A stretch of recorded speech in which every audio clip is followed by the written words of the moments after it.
The chill morning sun shines over Canyon Ferry Reservoir as fish, wildlife, and parks biologist Eric Roberts loads up the company boat with fish technicians Jerry Anderson and Chris Hurley. This lake follows statewide trends.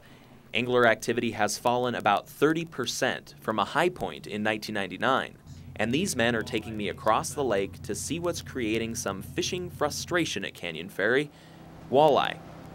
Back in 2000, FWP enacted a relatively liberal catch limit on the fish, allowing anglers to keep 20 a day. Standard statewide limit is 5, and so we have a really high limit in place. And the idea is to use harvest walleye as a tool to help manage the walleye population.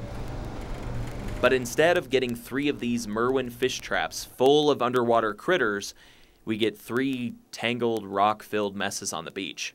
All thanks to the suddenly common and decidedly inconvenient spring snowstorms hitting the area. So, we won't be seeing any walleye today.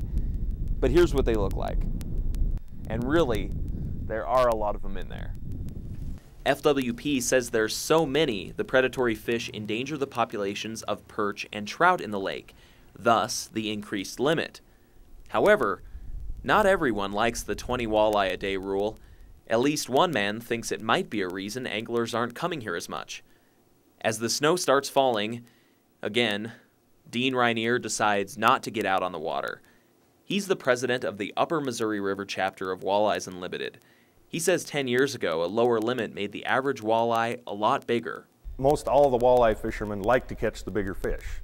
There's been some disappointment over the last couple of years because they're not catching those ones that they used to. Economically, that affects our whole community here because the walleye fishermen are bringing a lot of business into this community. Robert says there's an economic reason for reducing the walleye population. State fish hatchery workers stock Canyon Ferry with rainbow trout. In order for these fish to survive the hungry walleye, hatcheries have to raise the trout to larger sizes.